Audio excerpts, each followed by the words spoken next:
Hello and welcome to FOA CPA.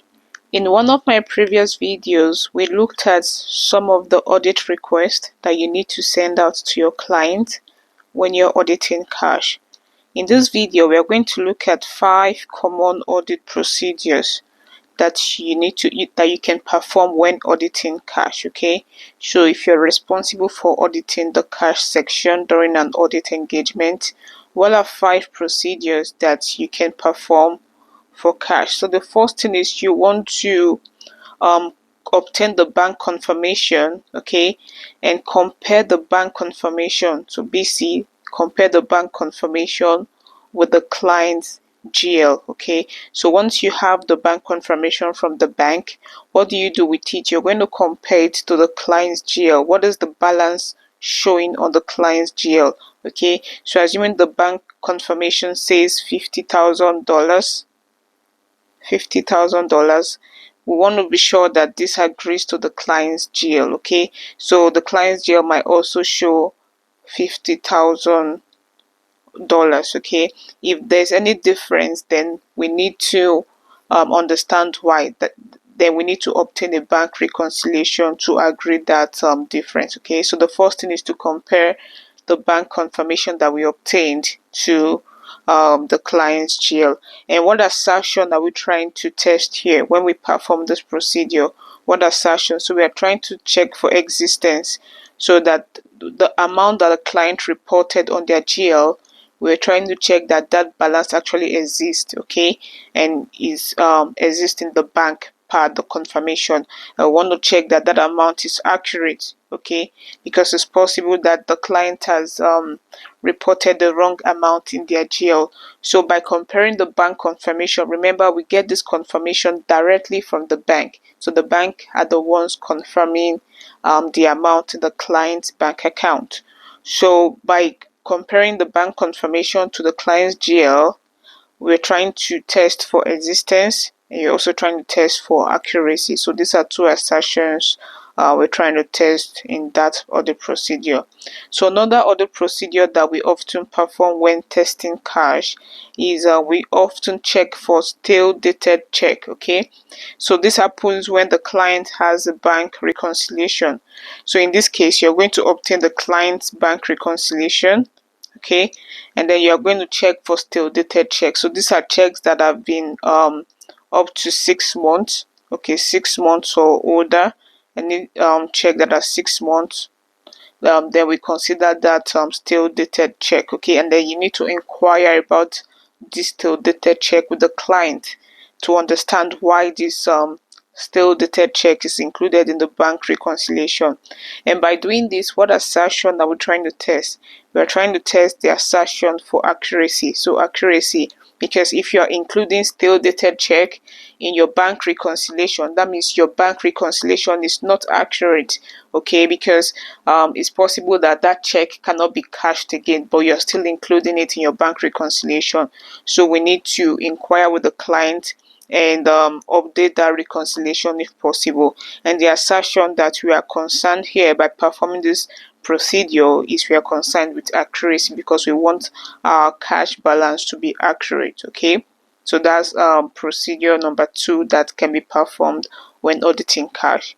Another procedure that we perform is we perform a test for outstanding deposits and then outstanding checks. Okay, so this is when the client, remember, this is when the client has bank reconciliation. In the situation whereby there's no bank reconciliation, then we can skip this procedure. But when the client has prepared a bank reconciliation, then you need to perform these procedures. So you're going to test the outstanding deposits, and then you're also going to test the outstanding checks, okay?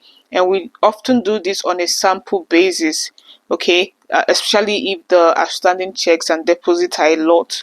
But if it's just 1 or 2, you can test all of them. But if there are a lot, so assuming the client has 20 outstanding deposits and then 10 outstanding checks, we don't want to test everything, okay, in our audit procedures. So what we'll often do is that we are going to select, you already determined your sample size, so you can select based on based on a sample basis. Okay, so assuming your sample selection is like maybe 5 based on your calculation, you can select 5 from this and just test any of these outstanding deposit or outstanding checks. So what assertion are we considered by performing this procedure? What assertion are we concerned about? So we are concerned about accuracy, and then we're also concerned about what existence. Okay, because if the client has included outstanding deposit of say $10,000, we want to be sure that that outstanding deposit actually exists. So we are going to obtain like a copy of the check. The client is going to provide us with any supporting document to show that this outstanding deposit actually exists. And we're also concerned about what accuracy. Okay, because we're going to agree what the client has on the bank reconciliation to what they have on the check. So we're going to obtain a copy of the check. The client is going to provide us with a copy of the check, and then we're going to agree that amount on the check with what we have on the bank reconciliation. So we're agreeing the bank reconciliation to the outstanding check, so to a copy of the check. Okay, so by doing this, you're actually testing for both accuracy and existence. Okay, so this is another procedure that you can perform when auditing cash. Okay, that's just testing the outstanding deposit and the outstanding checks. So another procedure we perform is what we call the last and first check procedure. So last and first check procedures. Okay, and what do we do with this? So with this procedure, we tell the client to provide us with their check listing. Okay, and then when they provide us with this check listing, we are trying to check for sequence. Okay, so let's look at the case. Assuming in the client's listing, the last check that was issued before the year end was check number 210. Okay, so that was the last check that was issued at the end of the financial year. Okay, so we expect that the next check that will be issued in the new financial year should be what? Check 211, so 211.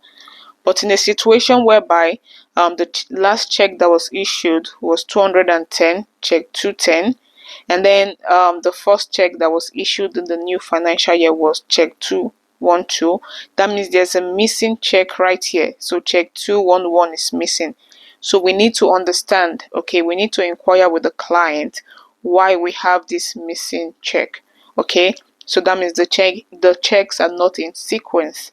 Okay, so the client is going to explain to us why we have this missing check. There can be legitimate reason why this check was actually missing. So we need to obtain that understanding from the client. Okay, and what assertion are we concerned about by performing this procedure? So we are concerned about completeness. Okay, because the reason why we are performing this is that a check might have been omitted from the bank reconciliation. So that is why we need to test the last check that was issued in the financial year and that the first check that was issued in the new financial year. We want to just check for completeness to be sure that all the checks were properly captured. So if we notice any missing check in the sequence, you need to go back to your client to understand why we have that missing check. Okay, so that is procedure we perform when auditing cash. So the fifth procedure that you can perform when auditing cash will be to check for intercompany transfer. So this would normally happen when we are performing the audit of a group company. Okay, if you're auditing a client and it is not a group company, if there are no other companies within that group, then you don't need to perform this procedure. So in this procedure, what do we do? So what we're trying to, so let's look at the situation. So assuming in this group of company, we have both company A and company B. Okay, and we are auditing both companies. So what we are going to do, we are going to obtain the bank statement of both company A and company B. Okay, and then we are going to look at 5 transfers. So you can look at 5 transfers before the year end. Okay, so assuming the year end was December 31st, 2024, you're going to look at 5 transfers before the year end and 5 transfers after the year end. So 5 transfers before the year end, and 5 transfers after the year end. So assuming company A transferred 5,000 to company B before the year end, okay, what do we expect to see? So we expect to see $5,000 leaving company A before the end of the year, and then we expect to see 5,000 coming into company B. Okay, so 5,000 leaving company A and then going into company B. So if we look at the bank statement of company B and we don't see that 5,000 coming in, that means we need to inquire with the client. So what assertion are we concerned about here? Completeness, because we want to ensure that all the cash transactions before the year end have been accurately captured, is complete. Okay, they've all been captured. So that's what we're trying to ensure here. So both completeness and then accuracy assertion is what we do by performing the intercompany transfer procedure. Okay, so if company A transferred money to the other company before the year end, we want to ensure that the amount accurately reflects in company B. Okay, if the amount is missing in company B, then we need to inquire with the client the reason for that. So these are some procedures. Like I said, you only perform these procedures when there are multiple companies within that group. If you're only auditing one company, then you don't need to perform these intercompany transfer procedures. So these are some procedures you can perform when auditing cash. If you're assigned to the cash section during an audit, these are some of the procedures that we perform. I hope this video helps you today. I'm going to see you in my next video. Bye for now.